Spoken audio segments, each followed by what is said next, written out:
Assalamualaikum warahmatullahi wabarakatuh. Alhamdulillah wassalatu wassalamu ala Rasulillah wa ala alihi wa sahbihi wa man ittaba'a hudah. Pendengar yang dirahmati Allah, pada kesempatan ini kita akan membahas tafsir surah Asy-Syura ayat yang ke-49 dan 50 yang bertemakan Allah Subhanahu wa taala dialah yang memberikan anak kepada siapa saja yang Dia kehendaki. Anak adalah anugerah yang diberikan Allah Subhanahu wa taala kepada hamba-hambanya yang dikehendakinya. Suatu anugerah yang membuat pasangan suami istri semakin bertambah bahagia. Kebahagiaan yang tak dapat dinilai dengan harta. Sudah sepantasnya pasangan suami istri bersyukur kepada Allah Subhanahu wa taala atas anugerah ini.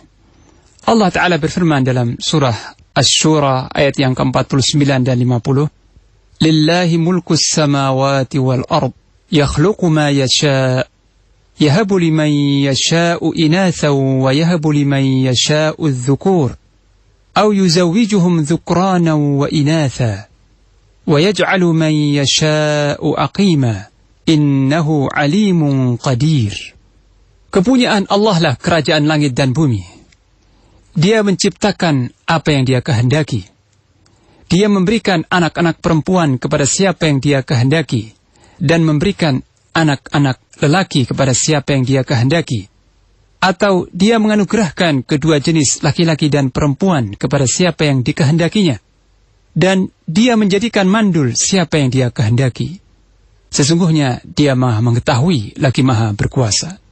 Pendengar rahimakumullah, mengenai ayat ini Imam Ibnu Katsir rahimahullah berkata, Allah Ta'ala memberitakan bahwa Dialah pencipta langit dan bumi, penguasa keduanya, dan pengatur apa yang ada di dalam keduanya.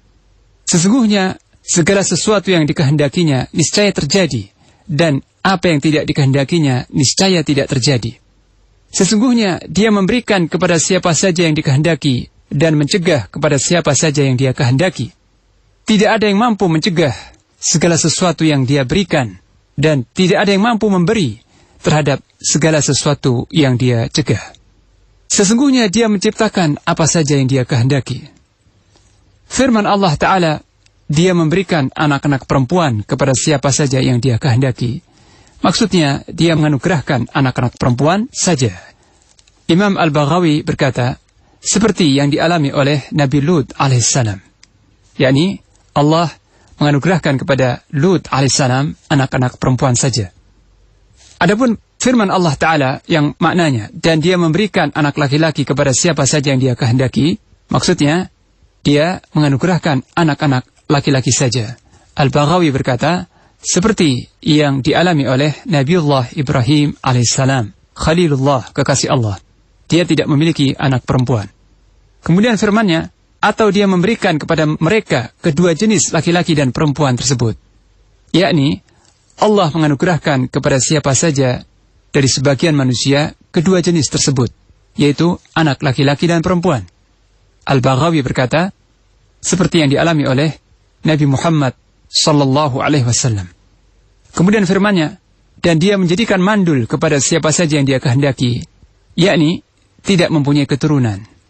Al-Baghawi berkata, seperti yang dialami oleh kedua nabi, yaitu Yahya dan Isa alaihi wassalatu wassalam. Dengan demikian, Allah membagi manusia menjadi 4 kelompok. Di antara mereka, ada yang dianugerahi anak-anak perempuan saja. Di antaranya, ada yang dianugerahi anak-anak laki-laki saja. Di antara mereka, ada yang dianugerahi kedua jenis, yaitu anak laki-laki dan perempuan. Dan di antara mereka, ada yang ditakdirkan Allah mandul, yakni tidak mempunyai keturunan. Adapun firman Allah Ta'ala, innahu alimun qadir, sesungguhnya Dia Maha mengetahui lagi Maha berkuasa. Maksudnya, Dia mengetahui siapa yang berhak dan layak dari masing-masing kelompok tersebut mendapatkan anugerahnya. Dan Dia Maha berkuasa, yakni berkuasa kepada siapa saja yang dikehendaki untuk menjadikan manusia berbeda-beda dalam masalah keturunan. Pendengar yang budiman, jika seorang anak beramal saleh, maka kedua orang tuanya akan memperoleh pahala, meskipun sang anak belum mencapai usia baligh. Ketahuilah, wahai setiap ayah dan bunda, saat anakmu melantunkan ayat-ayat suci Al-Quran, maka engkau pun mendapat pahala dari bacaan Al-Quran tersebut.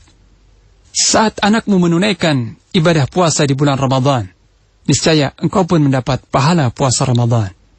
Bahkan setiap kali anakmu melakukan amal saleh, niscaya engkau sebagai orang tuanya akan memperoleh manisnya pahala tersebut. Imam Muslim meriwayatkan dalam sahihnya dari Abdullah bin Abbas radhiyallahu anhuma bahwa ada seorang wanita yang mengangkat agak tinggi anaknya agar terlihat. Seraya bertanya, "Wahai Rasulullah, apakah anak ini boleh melakukan haji?" Maka beliau menjawab, "Iya, dan pahalanya untukmu." Hadis riwayat Imam Muslim.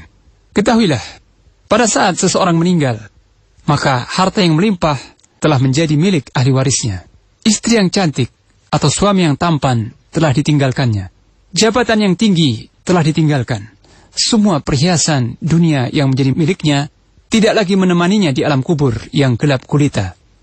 Maka sungguh sangat beruntung dan berbahagia seorang yang ketika meninggal dunia, dia meninggalkan sebuah harta simpanan yang sangat berharga, yaitu anak yang saleh.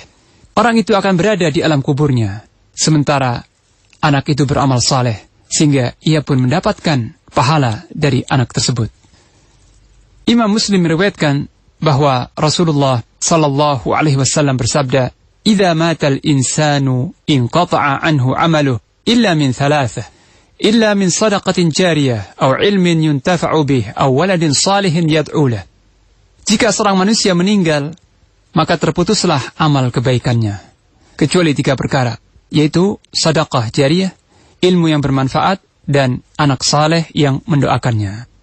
Karena anak saleh pula lah derajat kedua orang tua akan naik di surga. Sebagaimana telah kita maklumi bahwa surga memiliki tingkatan-tingkatan yang sangat banyak.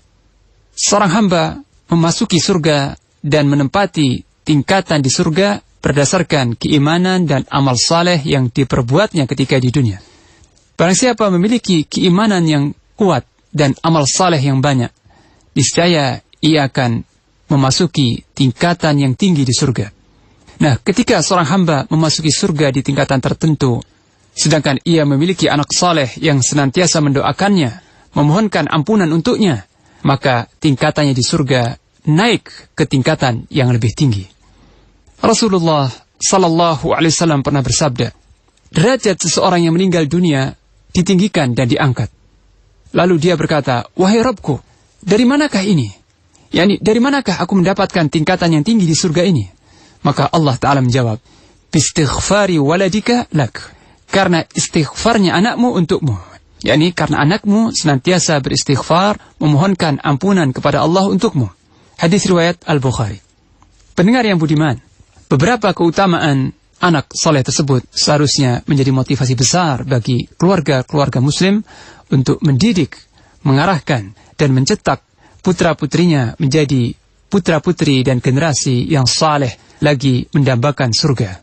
Namun yang amat disayangkan adalah tidak sedikit para orang tua di zaman ini sangat menginginkan anaknya sukses hanya pada kehidupan dunia semata. Mereka lupa atau kurang perhatian untuk mengarahkan anak-anaknya agar termasuk orang-orang yang sukses di akhirat pula. Semoga Allah subhanahu wa ta'ala memperbaiki dan menuntun kita kepada hidayahnya. Wassallallahu ala nabina Muhammad wa ala alihi wa sahbihi wa baraka wa sallam. Subhanakallahumma wa bihamdik. Ashhadu an la ilaha illa anta astaghfiruka wa atubu ilaik.